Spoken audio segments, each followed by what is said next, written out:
iScrappers, Tom from the iScrap app. Today's Wednesday, February 6th, 2019. Sorry for not doing this live. We had a prior engagement that we could not change, so we wanted to record this and let you know what was going on with the markets. Of course, feel free to comment below. Let us know prices that you've been receiving. Of course, ask any questions that you have about the scrap market, and we will do our absolute best to make sure to get you those answers back.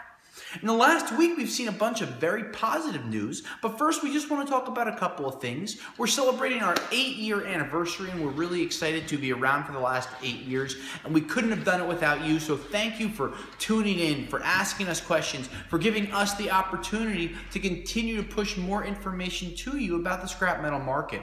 It's been a really fun ride, and we hope that it goes for at least another 8 years, if not longer. Make sure you continue to tell us what we can do to help you learn more about scrap. So, in the last week, we've seen the copper prices rise 7 or 8 cents a pound, and we've seen that pretty much across the entire United States. Now, even with the cold weather streak that we had last week, we still saw the prices increase, and that is a couple of good pieces of news that have contributed to those prices going up. We started to hear rumblings that at the end of this month of a possible meeting between the President of China and President Trump. Now, a possible face-to-face meeting means that we could be much closer to a trade war ending and the tariffs getting pulled back than we think.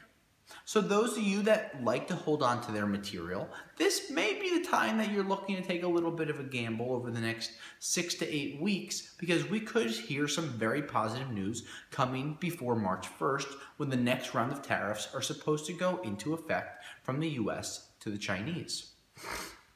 Now, this is just hearsay, and of course we know about as much about these things as you do if you tune into the news and you pay attention. We've no insider knowledge. I wish that we did. That would certainly be nice to know for the markets, and we would certainly be able to help you, but we don't.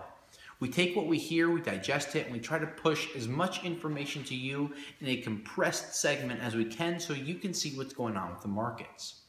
Now, other non-ferrous metals, such as aluminum and stainless, have not really seen any increase. Only the copper market, which in turn goes into a domino effect and hits the insulated copper wire markets, insulated cable, and the brass markets as well. One item that has finally started to pick up has been some of the lower grades of copper-bearing materials, such as electric motors or lower grades of wire. These markets have started to find new homes overseas in different Asian countries as well as in the Middle East. And because these markets are starting to find new homes and different countries are starting to be more interested, we're starting to see prices tick up and people are competing against each other. In the last 8 to 12 months, we haven't seen much competition because as the Chinese were consuming 50% of the world's copper for so many years, when they pulled out of the scrap markets, you saw a very big decline, and that was a very hard thing to move some of the lower grades of materials. Now that we've started to see different copper choppers pop up, as well as overseas exports increasing to different countries, we've seen an increase in pricing, and this is a positive thing overall for both scrap yards and scrappers. Aluminum and stainless have continued to be in a bit of a tailspin. We've seen some prices for stainless even dipping into the teens per pound. We saw a couple of prices, 17, 18, 19 cents per pound for clean stainless. Unfortunately, it is what it is, and it seems to be one of those metals that isn't moving nearly as aggressively because the nickel market continues to get hammered. On the steel side of things, we've seen the market increase about $15 per ton over the last 2 weeks combined.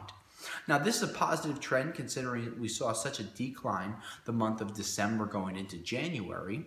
But as February has begun, we've seen more increase in pricing. We've seen a higher demand for some of these heavier grades of metals, number 1 unprepared and PNS. And we're waiting to see what happens going forward after these possible trade negotiations take place towards the end of the month. Now, for those of you that are a little more interested in the tariffs, we have a couple of blogs that we've talked about that we'll make sure to link to so you can read more about it. And we're staying tuned, just like you're staying tuned, just to see what's going on with these markets, but we're continuing to be in a wait-and-see mode. We're finally hearing some good pieces of news, and while those pieces of news are out there, we're continuing to keep our ear to the ground to hear more rumblings of what could be coming to the future. Gold prices have remained over $1,300 an ounce, which largely have not affected the electronic market pricing. A lot of the electronics nowadays that are being refined are going overseas to Europe, up to our neighbors up north in Canada, but they're not really going overseas exporting to the Chinese because they put a stop on this. So the reuse market has been a good one, but of course as scrappers, it's going to be very hard to sell some of your used scrap electronics that you either have produced yourself or been able to pick up in scrap, because most scrap yards are not buying these items for the reuse market.